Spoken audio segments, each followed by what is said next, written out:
Every day, billions of people bite into an apple without thinking twice about it. It seems like the most ordinary fruit on earth. Yet hidden inside every apple is a story that stretches back millions of years. This fruit has been blamed for humanity's greatest mistake, fueled ancient myths, built vast industries, and even changed the way civilizations grew. But almost everything we've been told about apples is either incomplete or completely wrong. To uncover the truth, we must leave the supermarket behind and travel to a forgotten mountain range where the incredible journey of the world's most famous fruit first began. The story of the apple does not begin in a peaceful garden. It begins thousands of miles away in one of the oldest mountain ranges on Earth. Along the border of modern-day Kazakhstan and China stand the majestic Tian Shan Mountains. Hidden deep within these valleys grows something that exists nowhere else in the world: vast wild apple forests. These are not orchards planted by farmers. They are ancient forests where apple trees have grown naturally for millions of years. Every tree is different. Some produce tiny sour fruit, while others grow large, sweet apples that look surprisingly familiar. Scientists now believe that nearly every apple eaten today can trace its family line back to these forgotten mountains. Long before cities were built, before kingdoms rose, and before history was ever written, nature was already creating the fruit that would one day travel across the entire world. For thousands of years, no one knew where apples had truly come from. People believed they had always existed across Europe and Asia, but no one could prove their real birthplace. Then, in 1929, a brilliant Russian scientist named Nikolai Vavilov set out on an extraordinary journey. He wasn't searching for treasure or lost cities. He was searching for the origins of the world's most important crops. After traveling across 5 continents and collecting hundreds of thousands of plant samples, Vavilov reached the remote forests of Kazakhstan. What he discovered there left him speechless. Before his eyes stood endless forests of wild apple trees, unlike anything he had ever seen.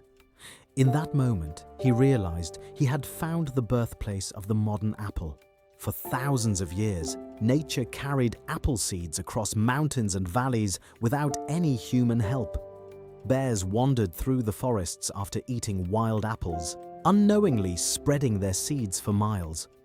Birds joined the journey, dropping seeds far beyond the original forests. Slowly, wild apple trees spread across Central Asia.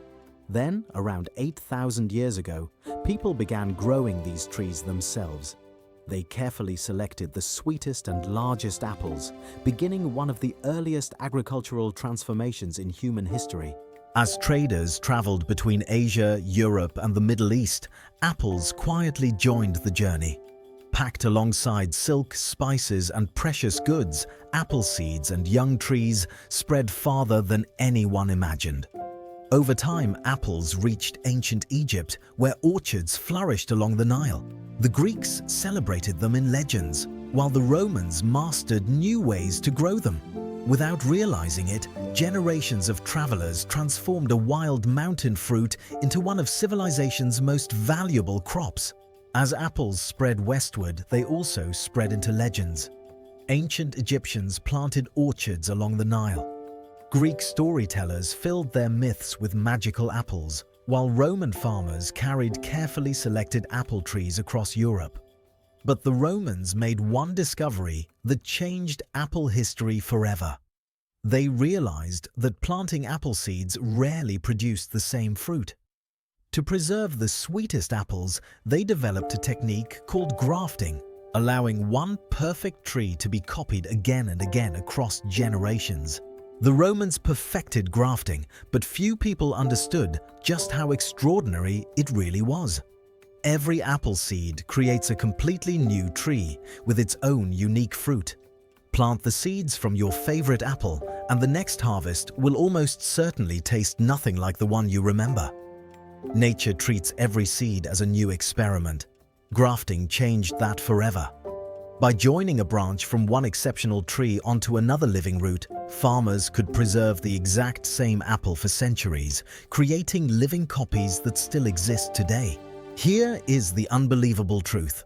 Every Gala, Fuji, Honeycrisp and Granny Smith apple sold anywhere in the world is not the child of the original tree. It is the original tree. Every orchard is filled with living clones, copied through grafting year after year. Some modern apple varieties can trace their genetic identity back more than a century. When you bite into a Granny Smith today, you are tasting exactly the same apple first discovered by Maria Ann Smith in Australia during the 1860s. One of the most famous heroes in American history was Johnny Appleseed.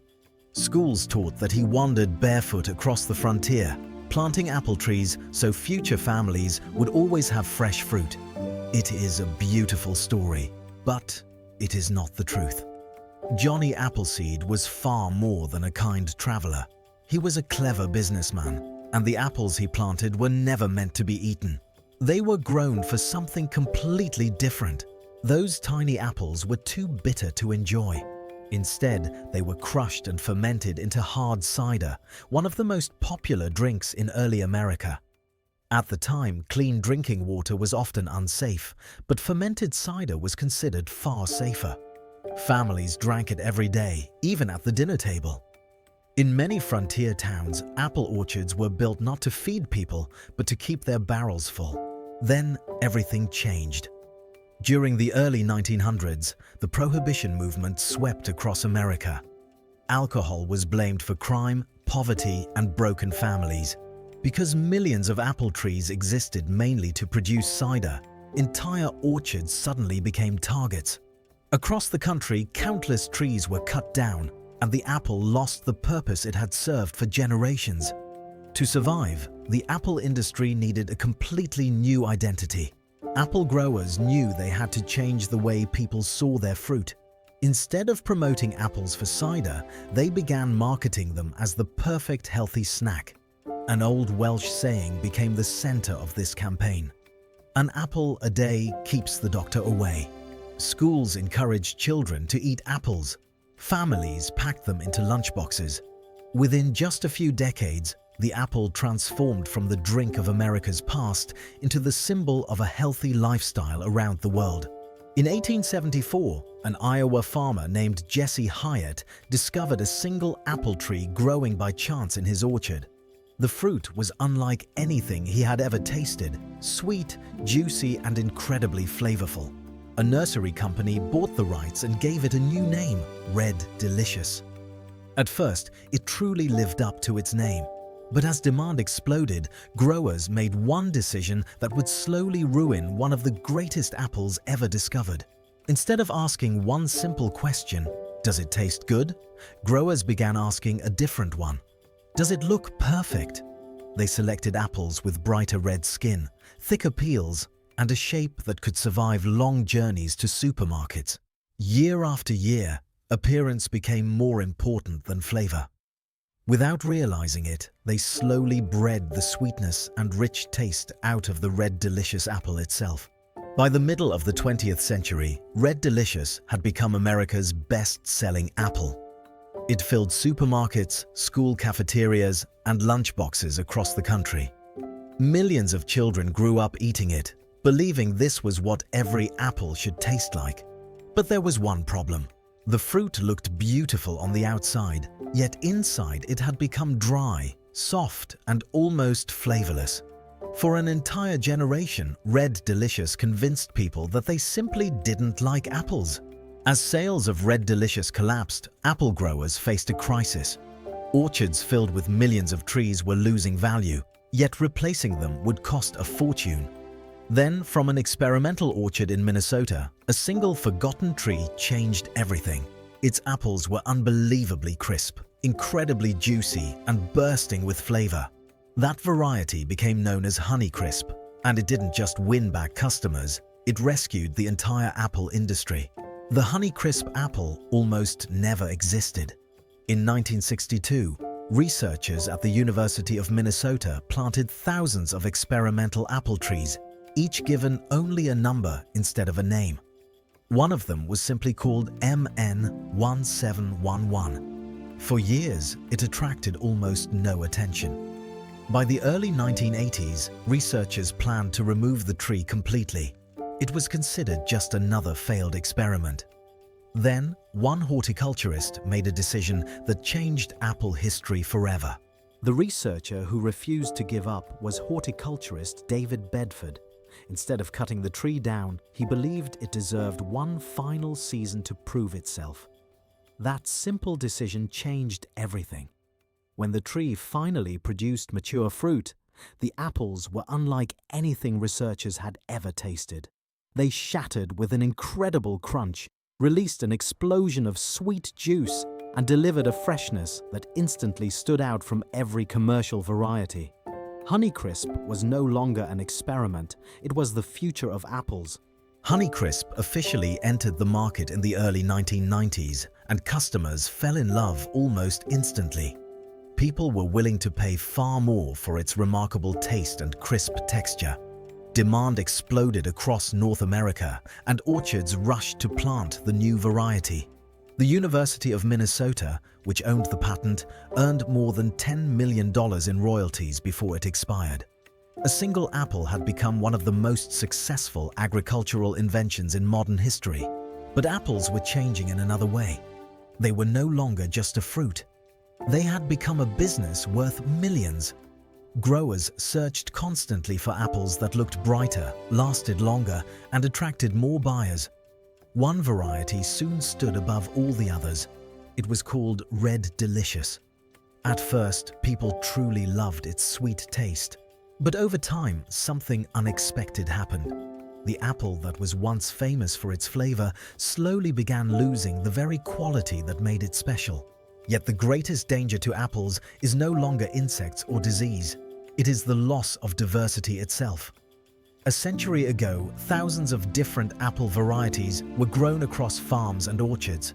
Each had its own flavor, color, texture, and resistance to changing weather. Today, only a small number dominate supermarket shelves, while countless unique varieties have quietly disappeared forever. Most people assume apples are picked fresh and delivered straight to the supermarket. But that's rarely true. After harvest, millions of apples are placed inside enormous cold storage rooms where oxygen is reduced to extremely low levels. This slows the fruit's natural aging process, allowing apples to remain fresh for many months before they finally reach store shelves. The greatest treasure isn't found in supermarkets. It still grows wild in the mountains of Kazakhstan. These ancient forests contain more genetic diversity than all modern apple orchards combined. Hidden inside those wild trees are natural defenses against diseases, extreme weather, and future climate change. Scientists believe the survival of tomorrow's apples may depend on protecting these forgotten forests today. Scientists have an even greater concern. Modern apple orchards are filled with trees that are genetically almost identical. If a new disease or aggressive pest evolves, millions of trees could become vulnerable at the same time. That's exactly what happened during the Irish potato famine. History has already shown the danger of relying on too little genetic diversity. Today, apples are grown in more than 90 countries, with global production reaching nearly 90 million metric tons every year. China alone produces over half of the world's apples. What began as a wild fruit hidden in the mountains has become one of the most valuable food crops on Earth. Yet, one of the biggest myths about apples is still believed by millions of people. For centuries, people believed the forbidden fruit in the Garden of Eden was an apple.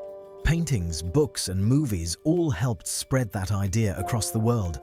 But the original Bible never actually names an apple. The Hebrew text simply says fruit. So how did the apple become the symbol of humanity's first mistake? The answer lies in a simple translation made more than 1600 years ago. In the 4th century, a scholar named Jerome translated the Bible into Latin. During his work, he used the word malum, a remarkable word that could mean both apple and evil. Over time, artists and storytellers embraced this coincidence. Paintings began showing Eve holding an apple, and generation after generation accepted it as historical fact, even though the original text never said it. The apple's story is filled with surprising twists. It began as a wild fruit in the mountains of Central Asia traveled across continents on ancient trade routes, built fortunes through cider, survived wars and changing empires, and was even blamed for a story it never truly belonged to. Few foods have shaped human civilization in so many unexpected ways. The apple you hold today has traveled an extraordinary journey.